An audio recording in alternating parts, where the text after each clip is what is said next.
Bienvenido a casa. En la casa de Dios estaré por largos días. Un día dentro de la casa de Dios es mejor que 1000 fuera de ella. Déjame decirte por qué estás aquí, por qué estás aquí. Estás aquí para hacer sal. Estás aquí para hacer sal y traer los maravillosos sabores de Dios a la tierra. Estás aquí para hacer luz. Estás aquí para hacer luz y mostrar los colores de Dios en el mundo. Dios no es un secreto. No es un secreto. Dios no es un secreto para ser guardado. Vamos a publicarlo. Vamos a publicarlo como una casa en la cima de una colina. La montaña de la casa de Dios será la más alta de todas. La iglesia siempre será mi casa. Mi casa Mi casa. Mi casa. Mi casa. es donde siempre quiero estar y estoy aquí para bien.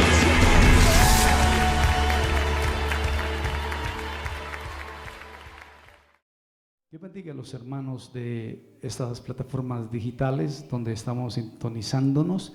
Saludamos a los pastores que nos están sintonizando, el apóstol Lester, la pastora Marisol, pastor Jonathan. El Señor te bendiga por esas palabras de esta mañana, fueron muy asertivas, gracias, dirigidas por Dios. Dios bendiga a los hermanos en Europa, Dios bendiga a los hermanos en los Estados Unidos, Dios bendiga a los hermanos en Chile, Dios bendiga a los hermanos en México, Dios bendiga a los hermanos en Santa Elena, Dios bendiga a los hermanos en los 4 puntos cardinales de este hermoso Valle de la Aburrá. Dios bendiga a los hermanos por fuera del Valle de la Aburrá con sus municipios que nos están sintonizando. Dios bendiga a los hermanos de Cartago, Cali, que nos están viendo. El Señor les bendiga también y a tantas personas que se comunican con nosotros respetuosamente para bendecir este ministerio. Ahí estamos. Puedes poner un mensaje si quieres comunicarte con nosotros internamente, puedes hacérnoslo saber y pues con gusto responderemos. Vamos a entrar al mensaje de la palabra del Señor, bendito su nombre. Para los que no me conocen, mi nombre es Charles Montoya y esto es Semilla de Mostaza, Misión de Vida. El título del mensaje es Cosas sin valor. Medida por medida. Mientras más grande es el esfuerzo y el sacrificio de la persona, más grande es la cercanía y el resultado que va a lograr. Como siempre leemos el segundo libro de la Biblia, Éxodo capítulo 10, el versículo 2 del segundo libro del Pentateuco. Dice la palabra del Señor en una versión que yo leo, Reina Valera. Recomiendo otras versiones también, la International Standard es una buena versión, pero dice mi versión, Éxodo capítulo 10, versículo 2, y para que cuentes a tus hijos y a tus nietos las cosas que yo hice en Egipto y mis señales que hice entre ellos, para que sepáis que yo soy Jehová. Aquí da una lista interesante, es glorioso, de el impacto que puede tener una teofanía o un encuentro con Dios, y que debe ser el impacto tan sonoro que lo debe saber tu hijo y los hijos de tus hijos. Creo que ahí podríamos terminar el mensaje. Amén. Cuando tienes un encuentro con Dios, con el autor y el consumador de la fe, tiene que impactarte tanto a ti que tienes que recordarle o contarle a tu hijo y a los hijos de tus hijos para que ellos no olviden lo que Dios hizo antes de ese impacto. Podríamos llamarlo el nuevo nacimiento. Entonces podrías contarle a tu hijo: antes de que yo naciera de nuevo hacía esto y esto y esto, pero quiero contarte algo que el ángel de Jehová me tocó. Quiero contarte algo que el Espíritu Santo, yo fui a un culto, escuché una palabra, escuché una canción, algo dentro de mí se estremeció, pasé adelante, hice que anotaran mi nombre en la membresía del cielo, donde nada ni nadie lo puede borrar. Fui lavado de mis pecados y te lo estoy contando a ti, hijo mío, pero tú se lo tienes que contar a tus hijos. Denle un aplauso al Señor, por favor. 13:8 también dice la palabra: Y lo contarás en aquel día a tu hijo, diciendo: se hace esto con motivo de lo que Dios hizo conmigo cuando me sacó de Egipto, cuando estaba muerto en delitos y pecados. Por ejemplo, cuando los papás traen a los niños a la escuela dominical y los niños preguntan: papá, ¿por qué tenemos que levantarnos un domingo para ir a la escuela dominical? Entonces el papá tiene que decirle: es para recordarte lo que Dios hizo conmigo cuando estaba muerto en delitos y pecados. Amén. Y entonces, cuando oramos con gratitud a Dios por su misericordia y sencillez de corazón, podemos extraer una dosis de fe e inculcar esa dosis de fe en cada oyente. Esto va a gustar. Igual que si plantamos un tipo de árbol, los hermanos que han sembrado algo, pues entendemos que eso es lo que va a salir durante el año y es el tipo de fruto que vamos a cosechar. Para Chile, si plantas manzanas, no esperes uvas. Si plantas mangos para Colombia, no esperes que en la mitad del año te dé mandarinas. Si plantas bananos, no esperes que en la mitad del año, en junio, planta bananos por allá en enero. En febrero te dio una cosecha. Pero si estás plantando bananos, no esperes que en julio o en agosto te dé café. Amén. Sigamos. Así que no esperes recoger otra cosa que no sea la que sembraste. Mateo capítulo 7, versículo 16, nos dice la palabra santa del Señor. Voy despacio. Dice: por su fruto los conoceréis. Punto. No dice nada más. Por su fruto los conoceréis. Y entonces, cuando investigas un poquitico, puedes hacer una investigación medianamente seria, no es tan difícil, del fruto. Dice que el fruto representa lo que una persona produce en su vida. Ese es el fruto. Hice una pequeña lista, son sus acciones, el fruto son sus palabras, el fruto es su carácter, el fruto son sus decisiones y el fruto es su influencia en los demás. Lo que plantamos nosotros debería ser más o menos como dice, aquí está el Señor, si esto sigue así, esto se va a poner bueno. El Salmo 133, dice la palabra del Señor: hay que plantar esto, mirad cuál bueno y cuál delicioso es habitar los hermanos juntos en armonía. Este es uno de mis salmos preferidos. Es como el buen óleo sobre la cabeza, el cual desciende sobre la barba del sacerdote Aarón y baja hasta el borde de las vestiduras sacerdotales. Y es como el rocío de Hermón, un monte precioso que desciende sobre los montes de Sión, porque allí envía Jehová bendición. Usted quiere bendición, tiene que vivir el primer versículo. Aleluya. Si usted quiere ser bendecido, tiene que sembrar. Mirad cuál bueno y cuál delicioso es habitar los hermanos juntos en algo que se llama armonía, armonía, armonía. Donde usted se sienta cómodo, donde usted se sienta bendecido, donde usted se sienta en paz. Aleluya, es que el Señor produce paz. El hermano al iniciar el culto leyó uno de mis pasajes preferidos, 1 Corintios capítulo 13. El amor sobrepasa todo. Aleluya, el amor todo lo espera, el amor todo lo sufre, el amor todo lo sufre, el amor todo lo sufre, el amor todo lo soporta. El amor es el amor y punto. Y finaliza diciendo: Dios, Dios, Dios es amor. Y entonces esa influencia, lo que plantamos, nos fortalece durante el resto de nuestros días que vivamos. Mirad cuál bueno y cuál delicioso es habitar los hermanos juntos en armonía. Ahí envía Dios bendición y vida eterna. Hay una palabra en hebreo, aunque no hablamos hebreo, pero es bueno ir a la etimología vernácula, la lengua santa, miken. Dice, nos lleva esa palabra de ustedes, de él. Segunda de Reyes capítulo 20 dice la palabra del Señor. Vas a leerlo en casa, yo voy a tratar de transcribirlo un poco. El reinado de Ezequías y el reinado de su hijo Manasés. Ezequías parece que concibió en los 15 años más que Dios le dio. Todos saben la historia. Se iba a morir y el profeta oró a Dios, y a los hermanos que les gustan las cosas naturales hicieron una torta de higo, se la pusieron en la llaga. ¿Dónde tenía la llaga? No sé, pero le pusieron ese plasma, dice plasma, ese plasma, ¿dónde está la enfermera? ¿Ah? Se la pusieron ahí en la llaga y dice que se sanó porque él no se quería morir. Y entonces el Señor le mandó decir muy cortésmente, muy caballerosamente: ordena tu casa porque te vas a morir. Y entonces él se deprimió, se angustió y se tiró así por un rincón, como hacen los niños berrinchosos. Que nadie me hable, no quiero echarle a nadie nada.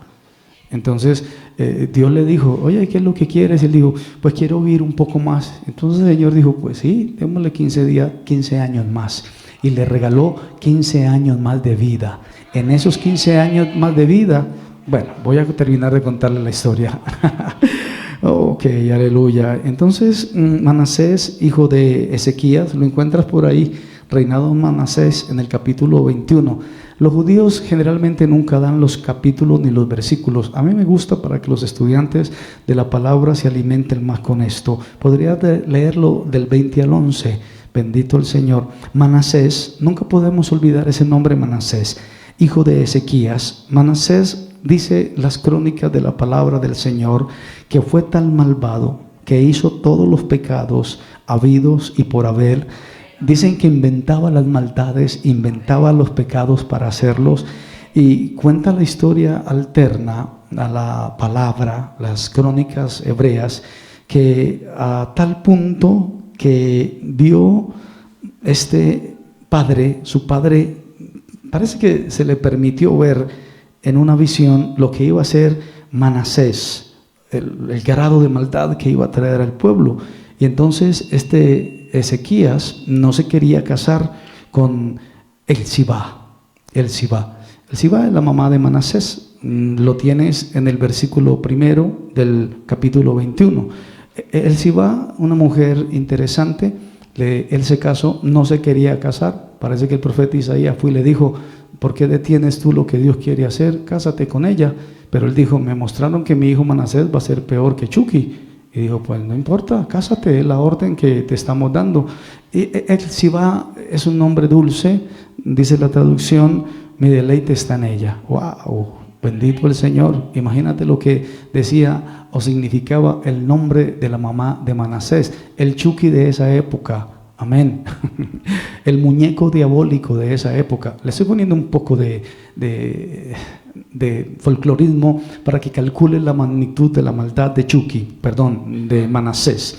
Y entonces le dicen: cásate con Elzibá, y él no quería casarse, no quería que naciera Manasés. Segundo libro de Crónicas es una historia que la hemos escuchado tantas veces.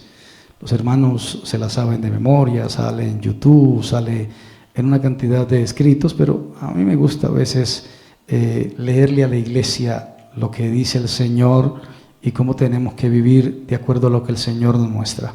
Segunda de Crónicas, bendito el Señor, quiero que vean Crónicas es largo. Segunda de Crónicas 33, el versículo 11, dice la palabra del Señor: por lo cual Jehová trajo contra ellos los generales del ejército del rey de los asirios, los cuales aprisionaron con grillos a Manasés, y atado con cadena lo llevaron a Babilonia. Quédate con eso ahí, por favor, quédate con eso. Por allá está otra parte de la palabra, pero quiero contarte más o menos lo que consulté. Mi deleite está con ella.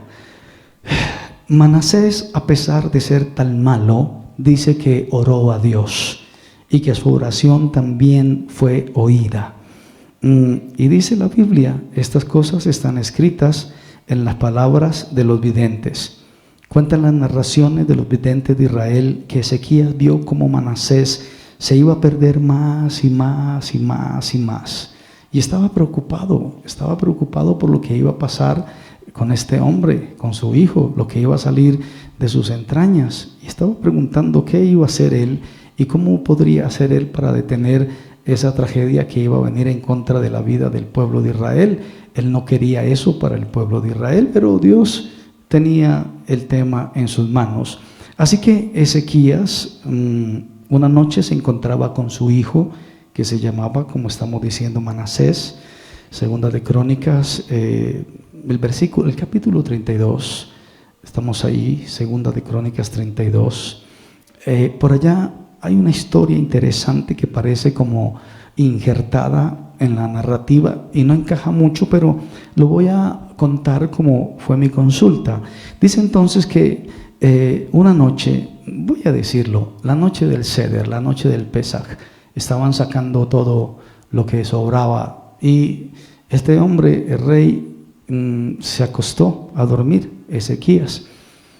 Cuando se levantó un poco, miró al terrado, era de noche, y entonces vio que un rey enemigo a un nivel altísimo venía con una cantidad de soldados, estaban rodeando la tierra donde estaba este hombre Ezequías, y era tanta la multitud de los soldados que parecían como arena, como ver un piso lleno de hormigas. Y él miró desde la torre y vio que eran cientos y cientos y cientos y cientos como hormigas que venían a matar a este rey, a invadir a la tierra donde él estaba siendo el rey. No se veía el piso de la cantidad de hormigas.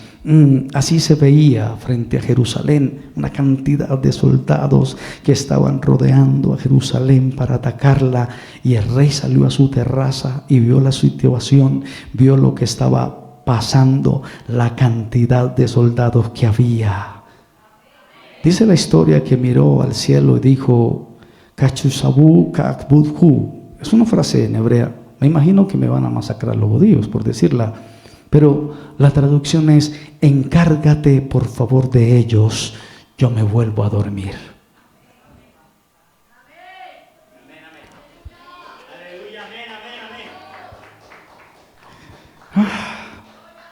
Ahí no termina la historia. La historia dice que el rey no estaba solo esa noche. A su lado estaba su hijo Manasés, su hijo pequeño. Le dijo: Abba, padre, ¿qué estás haciendo? Vamos al menos al ejército y avisarles que hay que pelear. Mira el peligro que hay. ¿Cómo te vas a dormir? ¿Cómo dices eso? ¿Y te vas a dormir? Se cuenta que el rey sacó a su hijo pequeño Manasés, bendito el Señor, y le dijo: hijo, mira hacia afuera. ¿Tú puedes encargarte de eso? Y le dijo: por supuesto que no, padre. La respuesta bíblica a esa narrativa le dice su padre: solamente Dios puede sacarlo de este lío. Aleluya. Recibí de la casa de mi padre David que incluso si tuviera un cuchillo muy filudo apoyado sobre mi cuello o una espada que me estuviera presionando, mi socorro viene de Jehová. No te des por vencido. Dios nos salvará. Dios tendrá misericordia. Mas el rey Ezequías y el profeta Isaías, hijo de Amós, oraron por esto y clamaron al cielo, y Jehová envió un ángel, el cual destruyó a todo valiente y esforzado y a los jefes y capitanes en el campamento del rey de Asiria.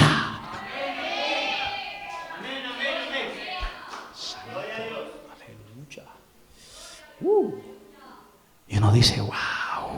Se lo estaba enseñando a su hijito Manasés. Ok, sigamos con la historia de Manasés. Dice la historia que cuando Manasés estaba en lo alto de la ola, arriba de su maldad, de su hechicería, de lo que hacía, haciendo todo lo malo que se podía hacer, lo peor que hizo fue que llegó al lugar santísimo, al lugar del tabernáculo, y metió un ídolo. Y lo estableció ahí. Eso era gravísimo ante la presencia del Dios eterno, del Dios de Abraham, de Isaac y de Jacob. Pero él violentó lo santo y trató de mezclar lo santo con lo profano, metiendo un hermano. Tenga cuidado esta temporada. Estamos en un conflicto contra las tinieblas. No se deje perturbar, no se deje dañar. Póngase el yelmo, coja el escudo, use las sandalias, no ande descalzo, no ande desarmado, ande con la espada. Resistid al diablo y de vosotros huirá. Voy a dar un aplauso al Dios de dioses y Señor de señores. Entonces, dice que cuando hizo eso, los enemigos invadieron, los enemigos atraparon. Y en ese momento que estaba en ese terrible momento, dice que este hombre edificó altares a todo el ejército de los cielos en los dos atrios de la casa de Jehová. Y hizo algo, que tenían un hijo y pues lo pasaba por fuego, lo quemaba, se lo tiraba a un dios, al dios Sinón. Y era hechicero, observaba los tiempos, miraba en agüeros, era agüerista, era dado a adivinaciones, consultaba a divinos encantadores y se excedió en hacer lo malo ante los ojos de Jehová hasta encender su ira. Y dice, además de esto, puso una imagen fundida que hizo en la casa de Dios, de la cual había dicho Dios a David y a Salomón su hijo: en esta casa y en Jerusalén, la cual yo elegí sobre todas las tribus de Israel, pondré mi nombre para siempre. Y este hombre metió ahí una imagen fundida, terrible. Esto trae consecuencias. ¿Recuerdan las personas que siembran bananos y en la mitad del año quieren ir a coger café? O los que siembran café y a la mitad de la cosecha van a ir a recoger papaya. Dice, pero si yo sembré café, ¿por qué me dio café? Entonces las consecuencias que vinieron sobre Manasés fueron terribles. Invadieron la ciudad, lo tomaron, lo cogieron. Dice que lo amarraron todo. No sé si me salgo de foco en la cámara. Lo amarraron semidesnudo. Era un rey poderoso. Era hijo de un rey. Lo amarraron y lo colgaron así porque lo iban a cocer en una olla hirviendo por sus maldades. Los enemigos, porque el que le sirve a Satanás, Satanás le paga mal. Quiero decirle que en la época romana, los romanos nunca soltaban a sus prisioneros. Era forever, para toda la vida. Y cuando alguien tenía la mala idea de tratar de salirse, lo asesinaban, lo mataban, lo despreciaban, lo vilipendiaban, lo calumniaban. Es una técnica y una táctica diabólica pagana. Entonces me quedé en la olla caliente. Entonces lo iban así como meter un huevo. Lo iban ahí, bendito el Señor. Y él empezó, dice la historia alterna, que él empezó, cuando lo iban a cocinar vivo, en ese momento Manasés se encontraba colgado a punto de entrar a una olla gigante con agua hirviendo, y pues él, como estaba acostumbrado a eso, empezó a acudir a todas las idolatrías habidas y por haber, pidiendo ayuda de un ídolo. En su mente iba otro ídolo y otro ídolo y a otro ídolo y a otro ídolo y a otro ídolo. Que alguien le ayudara, porque él estaba acostumbrado a observar los tiempos y los agüeros y las. Yo creo, hermana Carolina, que este hombre tenía sed de lo espiritual y estaba mal enfocado.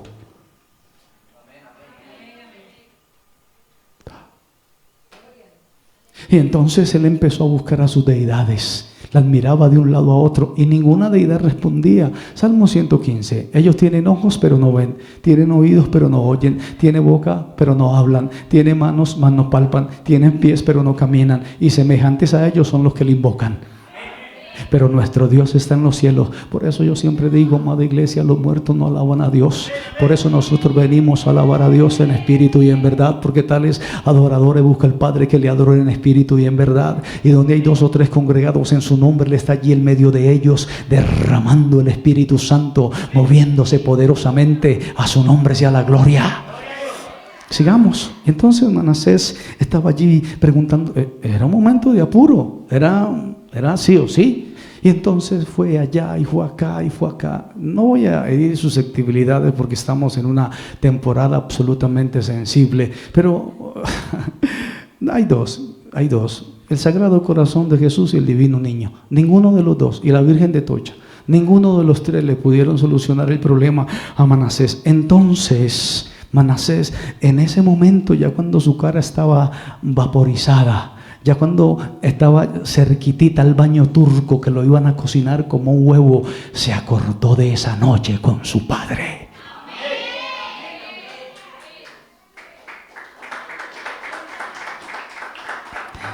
Y entonces levantó sus ojos al cielo como pudo. Yo creo que ya ni veía. Y dijo: si tú me salvas de esta situación, yo dejo todo. Solamente tú me puedes salvar. Y en ese momento dicen que Dios escuchó la oración. Dios escuchó y dijo: Manasés está orando. Manasés me está invocando a mí, pero si era mi enemigo. Aleluya. Y entonces dice la historia, por supuesto alterna, es una investigación privada, que en ese momento los ángeles trataron de que Dios no escuchara la oración de Manasés. Y entonces Dios dijo: oh, ¿qué pasa ahí? ¿Por qué están obstruyendo un clamor que desde mi corazón estoy escuchando? Y ellos dijeron: Señor, el Manasés, el que te odiaba, y entró una figura idolátrica al santo santuario. Y entonces el Señor Dios Todopoderoso dijo: háganse a un lado, por favor, silénciense todos, dejen pasar su oración, quiero escucharla. Aleluya. Y cuando Dios escuchó la oración que venía desde lo profundo de su corazón, venía con una dosis de fe. Es que la fe viene por el oír y el oír de la palabra del Señor. Esta mañana, mejor esta semana, una persona perturbada en su mente, una hermana de una de las hermanas de la iglesia, una de las hermanas líderes fue a asistirla, y entonces me llamaron a mí por teléfono. Yo le decía, y la hermana ya lo había hecho: repita la palabra, repita la palabra. La persona repetía la palabra, pero yo le dije en un momento a la hermana: dígale a ella que lo crea en el corazón, porque con la boca se confiesa, pero con el corazón se cree. Aleluya. Y entonces esta persona también tenía que no solo es confesarlo, sino creerlo, que Jesucristo es el Señor, que está sentado a la diestra de Dios Padre, que pueden venir 1000 y 10,000 contra nosotros, mas no nos podrán tocar, que joven fui y he envejecido, y que no he visto justo desamparado, ni su descendencia que mendigue pan, que qué hijo que le pida a su padre un pez le va a dar una piedra. Pidan el Espíritu Santo de Dius, la Shekinah, y sean llenos del Espíritu Santo de Dios, y como señal hablen en nuevas lenguas. Amén. Entonces dice la palabra del Señor que Manasés hizo esa oración recordando esa noche que el ángel de Dios hizo justicia, como si fuera ayer. Lo recordó, que su padre le ingresó en su corazón con esa opción, que su padre se fue a dormir, porque ya, aleluya, ya Dios había orado, que Dios ya lo había escuchado. Y al día siguiente, cuando Manasés, me imagino que Manasés, el niño, no durmió esa noche, no habían lumbreras, era esperando que algo sucediera. Yo creo que Manasés estaba a la expectativa. Su papá estaba roncando, ya Dios estaba obrando. Ya el profeta buscó al pastor y dijo: pastor, vamos a orar. Y donde 2 o 3 se ponen de acuerdo en la tierra a pedir algo, sucede en los cielos. Y mientras el rey dormía, el ángel, aleluya, es que es tan lindo este mensaje. Mientras el rey dormía, porque ya había creído en Dios, Dios envió que mataran a las hormigas. Bendito el Señor. Y entonces dice que cuando se levantó Manasés, siendo un niño, vio a todos los soldados muertos. Manasés se acordó cómo su padre actuó, y como resultado volvió a su Dios. Volvió a su Dios. Mire lo que dice Segunda de Crónicas capítulo 33 versículo 12. Oró a Jehová su Dios, humillado grandemente en la presencia del Dios de sus padres. Aleluya. Dice que su oración también, la oración de Manasés, fue de tal eco, de tal resonancia, que se notificó en el libro de las Crónicas que Manasés el malvado, que Manasés el pagano, que Manasés el hechicero, que Manasés el idólatra, que Manasés el agorero hizo una oración cuando iba a ser cocido en una olla. Y Dios no desprecia la oración de un corazón contrito y humillado. Cuando un corazón está contrito y humillado, puede que te desprecie la familia, puede que te desprecie la iglesia, pero un corazón contrito y humillado, Dios nunca lo echa fuera. Por eso David decía: devuelve Deme el gozo de la salvación y espíritu noble me sustente. No me eches de delante de ti, no me quites de delante de ti. Entonces dice que volvió a Dios, un regresar, un volver, un arrepentimiento a un nivel muy alto. Aleluya. Es que hay de arrepentimientos a arrepentimientos. Hay arrepentimientos que usted lo hacen solo porque sí, porque le toca hacerlo y punto. Pero hay arrepentimientos que vienen desde el alma y que conmueven los cielos de los cielos, de los cielos, de los cielos, y que los cielos de los cielos, de los cielos no se pueden contener frente a ese arrepentimiento, frente a esa oración. Aleluya, bendito el Señor. Oseas capítulo 14 versículo 1 dice: vuelve, oh Israel, a Jehová tu Dios, porque por tu pecado has caído. Y dice el versículo 2: te ofreceremos la ofrenda de nuestros labios, porque al Señor le gusta que nosotros le demos la ofrenda de nuestros labios. Si algo pasa, mantengamos nuestra mirada en Jesús, porque Jesús es el autor y el iniciador y perfeccionador de nuestra fe. No sintamos temor. Hay algo que está azotando el cristianismo, pero el auténtico, es real. Los cristianos que quieren estar definidos con Jesús de Nazaret, los cristianos que quieren estar fortalecidos en el poder de su gracia, y se llama temor.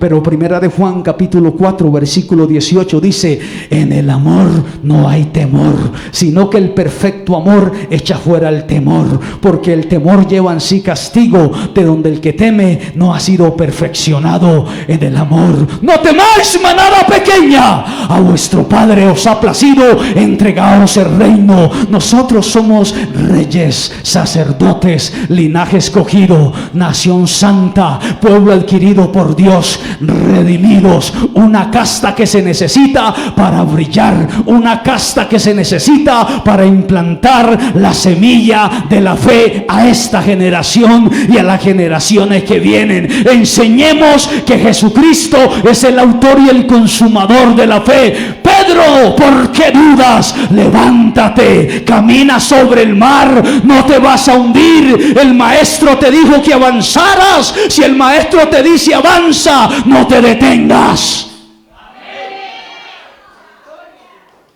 Dios es amor. ¿Tengo 5 minutos o 10?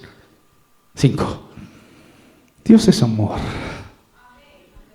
Quiero enseñarle esto a la iglesia, a los hermanos que están siendo educados en Semilla de Mostaza, a los hermanos que ayudan este ministerio, que ofrendan, que diezman, que quieren ser bendecidos para bendecir este ministerio. Sí necesitamos su ayuda, sí necesitamos su ayuda. Quiero que lo sepan, necesitamos su ayuda, porque necesitamos estar encendidos como hay que encender la luz del Evangelio. Voy a enseñarle esto, creo que en 3 minutos lo enseño. Adán. Hay una letra en el alfabet, en el alfabeto o el abecedario hebreo. El hebreo es la lengua santa, que nos correspondería haber traducido del hebreo al español, pero ha dado un sinfín de vueltas hasta que llegamos con unas traducciones medianamente aceptables, pero es lo que hay. Dios, el llamamiento de Adán fue con ALF, precisamente grande. Hay un alefet grande, podríamos decir mayúsculo, y hay un alefet en letra minúscula, para que entiendan los hermanos de la lengua de Cervantes. Hay unas letras mayúsculas y hay otras letras minúsculas. Cuando usted quiere darle importancia a algo, usted coloca en esta era tecnológica una tecla para que salgan letras mayúsculas. El llamamiento de Adán, todos saben quién es Adán, fue con letras mayúsculas. Alefet con letra grande. Moisés, todos saben quién era Moisés. El alefet con el llamamiento, o el llamamiento que le hicieron a Moisés, fue en letra minúscula. Y dice: wow, ¿y qué pasó aquí? Adán, el primer personaje de la historia de la humanidad. Moisés, el concepto de la humildad. Adán pensó que sabía mucho, y en efecto que estaba a un nivel muy elevado, que era un genio, que era un biólogo, que era un cienzólogo y que era un funcionario administrativo de muy alto rango, muy grande, tenía una capacidad increíble. Dicen algunas lenguas conspirativas que se teletransportaba porque no había tenido el impacto con el castigo eterno. Y él decía, mi papá es Dios, porque Él me formó con sus dedos. Es más, sopló en mí aliento de vida. No tengo papá y no tengo mamá. Mi papá es Dios. Con cierto orgullo, con cierta soberbia, con cierta arrogancia. Mi papá es Dios y punto. Literalmente fui formado por las manos de Dios. Literalmente lo que soy fue porque Dios me lo entregó. ¿A quién más se lo debo? Recuerda que vivió casi 1000 años. Mi papá es Dios, Él me hizo, me formó con sus dedos maravillosos. Miren los cielos, de allá descendió mi papá y me hizo. Cierto orgullo salpicó la vida de Adán Richón, como dicen en hebreo. Se cuenta que, o se dice mejor, que esa soberbia lo llevó a lo peor de lo peor. La soberbia lo llevó a lo peor de lo peor, al pecado que todos estamos todavía pagando, y es el pecado de la muerte en el mundo, por soberbio y por soberbio. La soberbia es fatal. ¿Alguien ha visto a una persona en su grado máximo de soberbia? ¡Wow! Es lo que ves en el mundo, es lo que te encuentras en el mundo. La gente pisoteando a la gente. Hay empresas encargadas de pisotear a sus empleados para que se vayan. Hay jefes de personal encargados de pisotear a su prójimo para hacerlos aburrir. Hay toda una conspiración, un tramo conspirativo para amargarle la vida a las personas, porque no existe el amor en esos corazones. Pues Adán fue afectado a tal punto que todavía nosotros estamos pagando ese pecado, la muerte en el mundo, porque Adán comió del fruto del árbol que no tenía que comer por soberbio. Esto no me lo estoy inventando yo, ni me lo iluminó el Espíritu Santo. Esto es un estudio profundo y denso de lo escrito. Y entonces, amados hermanos, Moisés era la antítesis de esto. Moisés era humildad absoluta. Si lees el libro de Números, el capítulo 12, del 13 al 9, dice que Moisés era el hombre más manso de todo el mundo, de todo el planeta. No era perfecto, porque dice que el pueblo incitó a Moisés a que Moisés pecara contra Dios. Pero era manso y humilde de corazón. El más manso, ni siquiera Adán Richón tiene este apelativo. Adán era el hombre más manso del planeta. No dice en ningún lado, ni en la Torá, ni en el Talmud, ni en nada de los escritos que he consultado. Dicen que Adán fue el primer hombre que Dios hizo, pero no dicen que fue el más humilde. Pero de Moisés sí se da la palabra, dice, era un hombre muy manso, el más manso que ha existido. Toda su carrera, toda su vida, cada intervención de Dios a través de la vida de Moisés, todas sus cualidades, todos los grandes niveles espirituales que logró son porque Dios se los regaló, no por sus propios méritos. Esta era su humildad. Finalizo. A veces Dios se revela a una persona con un llamado pequeño.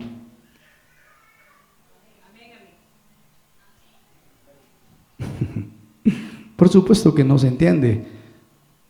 Los años traen algo, y es que se te pierde la letra pequeña.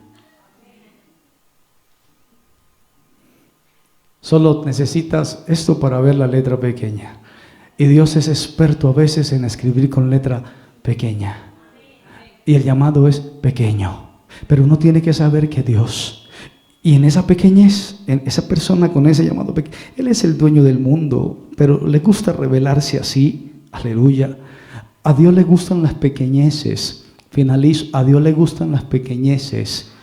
Al Señor le gustan las pequeñeces. Dice Zacarías capítulo 9, ni siquiera estoy apelando a lo que él dijo, simplemente lo pronosticado por los videntes, por los profetas. Zacarías capítulo 9, versículo 9, tu rey, el rey de reyes, viene justo con salvación. Aleluya. Y viene humilde, humilde, humilde y humilde. Y viene montado en un asno, en un pollino, hijo de asna. Qué buena esa palabra, aleluya. bendito el Señor. Es que no necesitamos mucho para ver al Rey de Reyes y al Señor de Señores. Mateo 21:5 dice: he aquí tu Rey viene a ti manso, la mansedumbre, sentado sobre un asna, sobre un pollino, hijo de animal de carga. Él no estuvo esperando otra cosa más que darse o dar la vida por nosotros. Aleluya. Y que nosotros aprendamos de la humildad de Cristo, de la sencillez de Cristo, de el amor de Cristo. Aleluya. Salmo 118, el versículo 25 dice: oh Jehová, sálvanos ahora, te ruego Jehová, que nos hagas prosperar ahora, para que podamos decir: bendito el que viene en el nombre de Jehová. Repito: oh Dios, sálvanos ahora, te ruego, desde el fondo de mi corazón, ahora te ruego, oh Dios, que nos hagas prosperar ahora, en el nombre del Padre, del Hijo y del Espíritu Santo. Que el Señor les bendiga.